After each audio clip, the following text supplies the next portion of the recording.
26 janari ishte njoftuar si dita e nisjes së një greve të koordinuar të transportuesve në 4 vende të Ballkanit Perëndimor dhe me pasoja të mundshme në trafikun e mallrave drejt dhe nga Europa. Aksioni është parashikuar pra të zgjasë të paktën 7 ditë.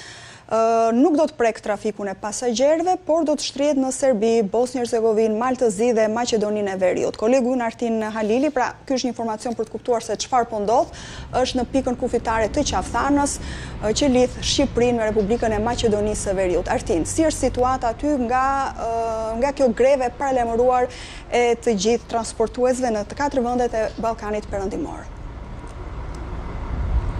Po, si që ishte paralajmëruar, prej orës 12 mesditës së sotme tashmë ka nisur greva e kamionistëve në Maqedoninë e Veriut, ndodhen pikërisht në palën Maqedones, aty ku janë me 10 kamion tashmë të cilët janë vendosur në hyrje të pikës kalimit kufitar në shenjën e protestës dhe të grevës, duke bllokuar kështu paralelisht të gjithë kamionët të cilët vinë nga shtetet e tjera të Europës për të futur në këtë pikë kalimi kufitar dhe për të shkuar në destinacion.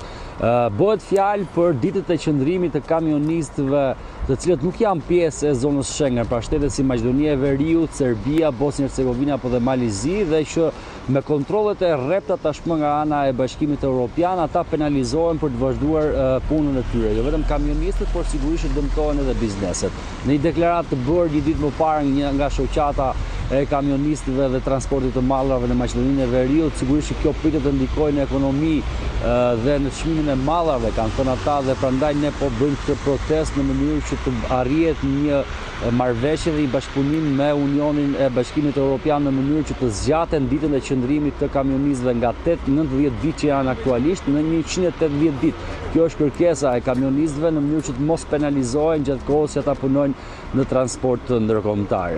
Dhe në fakt paraditën e sotme hyrja e kamionëve shqiptare në drejtim të Maqedonisë është ndaluar prej orës 12 të mesnatës, ndërkohë që tashmë prej mesditës orës 12 të gjithë kamionët të cilët do të tentojnë të hyjnë në drejtim Shqipërisë apo edhe anasjellës në drejtim të Maqedonisë Veriut nuk do të kenë mundësinë ta bëjnë diçka të tillë. Këtu në pikën e kalimit kufitar midis Qaftanës dhe Maqedonisë së Veriut, kamionistët tashmë janë bërë gati, kanë vendosur edhe kushtet për të qëndruar, sepse protesta nuk do të jetë vetëm ditën, por do të vazhdojë edhe natën, do të jetë 24 orëshe. Fillimisht është njoftuar si protestë 2 ditore dhe në rast se nuk do të ketë asnjë reagim apo sinjal nga ana e përfaqësuesve edhe të Unionit Evropian, do të vazhdojë deri në 7 ditë. Këtu pranë un kam dhe një prej përfaqësuesve që fatmirësi gjeta dikë që flet dhe shqip të kamionistëve, i cili do të na tregojë diçka më shumë në lidhje me atë se çfarë pritet të ndodhë gjatë këtyre ditëve. Përshëndetje, mund të vini dhe pak më tej. Çfarë është kjo protestë dhe për çfarë bëhet? Kjo është për qëllimin që shoferët dënohen, burgosen dhe kthehen prapë dhe kamionët u lirën të parkuar ku kanë qëlluar nga shteti gjerman, nga Austria dhe nga disa shtete të tjera. Ka ndodhur diçka e tillë? Po, ka ndodhur. Shoferë autobus janë kthyer, shoferët të firmës Nesh Commerce të Gostivar të Tovës janë maltretuar, janë kthyer nga shteti kroat. Shoferë kolegët tonë serb, gjithsesi edhe ato janë dënuar edhe janë maltretuar. Ne kërkojmë që të trajtohemi si punëtorë të shtetit të amë, ku punojmë. Tani, të kemi të bëjmë me shtet që është Maqedonia e Veriut apo dhe Shqipëria, Serbia, në këtë rast Malizi dhe Bosnia, që nuk janë pjesë e zonës Schengen.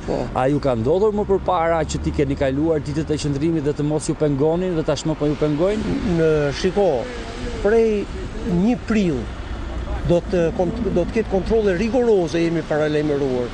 Unë para vitit të ri udhtova për Itali, në Bari, dhe pyeta policin italian, thatë ne akoma nuk është rigoroze, tha po 31 mars, tha, fillon prilli, tha, do të kontrollohen rigorozisht. Çfarë do thotë kjo për ju dhe për bizneset? Po për bizneset është një humbje madhe, po edhe për ne shoferët.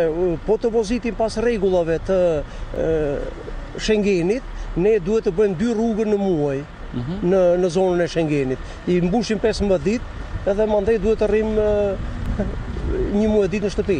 Çfarë kërkoni ju? Ne kërkojmë që mos trajtohemi si turistë, po si punëtorë. Më thonë, të shtohen ditët e qëndrimit të ketë marrëveshje ose fare mos numërohen ato gjëra. Se ne nuk shkojmë që të rrim atje. A ju kanë thënë, a ka një komunikim me autoritetet e Bashkimit Evropian për të arritur këtë marrëveshje nga shteti Maqedonas dhe a ju mbështet shtetin në këtë rast? Shteti Maqedona mbështet, të gjithë Ballkani, domethënë është bashkuar në këtë rast, përveç Malizi që ka shpallur vetëm 2 ditë, domethënë paralajmërim është bërë, edhe janë shoqatat, edhe këtu janë edhe pronarët, domethënë që bllokojnë rrugën, edhe shoferët, edhe të gjithë. Domethënë të gjithë janë bashkuar, janë unifikuar. Si do të procedohet me protestën? Vazhdon ditën, do ikni natën, si do vazhdon? Jo, non-stop do t'jetë, për 7 ditësh e paralajmëruar, do t'jetë non-stop e bllokuar ky konflikt. Po me kamionët që mund vinë nga shtetet e tjera dhe që nuk dinë? Ato që nuk dinë do të ndihmohen, po nuk do të lejohen të kalojnë. Këtu do mund të kalojnë vetëm raste urgjente, më thënë kafshë të gjalla, ilaqet? Po, ilaqet, po unë mendoj që do ketë tolerancë ndoshta edhe për frigoriferët që me afat skadence që janë ushqimet, ma merr mendja. Në rast se pas 7 ditësh nuk do të ketë asnjë reagim do të vazhdoj deri sa të zgjidhet problemi. Më thënë është e parapar minimum 1 muaj, mund ndoshta edhe më shumë. Mund të kaloj nga protestë në grevë më pas? Nuk e di, nuk besoj që do të ketë në atë aspekt, por do të shifet nga organizatorët, a kupton? Edhe gatishmëria, këtu Maqedonia ka firma të fuqishme që kanë mjaft kamion, por më shumë ka të bëjë shembull shteti serb. Kemi firma serbe që kanë mbi 3500 kamion, ato po të bëjnë grevën në Evropë, e bllokojnë gjithë Evropën. A kupton? Pra, ju po thoni që ende pa ardhur 1 prilli, masat kanë filluar. Kanë filluar, po. Kanë filluar edhe para 5-6 muesh ka pasur raste të një firme të Strugës, Eurobus, transport udhëtarësh, më thënë shoferëve u kanë numëruar dhe i kanë kthyer prapë. A ka shanse ose a ka rrezik që kamionët tuaj të bllokohen bashkë me mallin tuaj në këto vende në rast se shkeni këtë? Po. Raste domethënë mund të bllokohen. Unë për shembull kam bërë shkelje. Pyeta në Hungari, në kufirin sa ditë kam, tha 85 ditë. Unë deta 7 ditë në zonën Schengen, kur u ktheva faktikisht i kisha bërë 92 ditë. Të më ndalonjën në Austri, mund të më dënonjën. Qartë. Faleminderit. Pra, Bruna, siç e dëgjuat, kështu do të procedohet. Protesta nis për 7 ditë, pra do të vazhdoj për 7 ditë në Maqedoninë e Veriut. Vetëm Malizi ka thënë për 2 ditë, ndërkohë edhe Serbia edhe Bosnia kanë paralajmëruar për 7 ditë. Tashmë një pjesë e madhe e kamionistëve janë të vendosur në pjesën hyrëse ku futen gjithë kamionët në drejtim të Shqipërisë për të bërë pengimin e tyre. Ashtu siç e dëgjuat, zotëria tha se të gjithë kamionët që mund vinë nga Turqia, nga Bullgaria apo nga vende të tjera të Bashkimit Evropian nuk do të lejohen të kalojnë, do të njoftohen edhe më përpara dhe në rast se do të ketë për tyre që do të vinë në pikën e kalimit kufitar, do të ndihmohen nga ana e tyre në mënyrë që të mos i lënë në rrugë për sa kohë që ka një protestë të tillë. Sigurisht që protesta duket se janë të vendosur që ajo të vazhdojë deri në momentin që të ketë një reagim nga ana e Unionit të Bashkimit Evropian në lidhje me mënyrën se si ata do duhet punojnë, sepse duhet kuptojmë që në rast se do duhet vazhdojnë në këtë formë me qendrën e tyre në Maqedoninë e Veriut, do duhet që të kenë leje të posaçme për të punuar në vendet se ku ata shkojnë apo dhe leje qëndrimi. Ose do duhet që kompanitë maqedonase, serbe apo malazeze t'i transferojnë agjencitë e tyre në vendet ku bashkëpunojnë me kompanitë me shtetet e tjera në mënyrë që të vazhdojnë procedurën e punës, por që diçka e tillë do të kishte kosto shumë të mëdha dhe do të ishte pothuajse e pamundur në këto momente. Ndaj ata kanë dhënë një zgjidhje që kërkojnë nga 90 ditë në zonën Schengen qëndrimi që ka çdo person, të shkojnë në 180 ditë duke mos u trajtuar kështu si turist, por si punëtor në bazë të një marrëveshje që mund bëhet në Unionin Evropian. Shumë e qartë, faleminderit, e kuptuam edhe dhe të falenderoj që na mundsove edhe këtë bisedë Artin për të kuptuar më mirë se cili është shqetësimi i kamionistëve.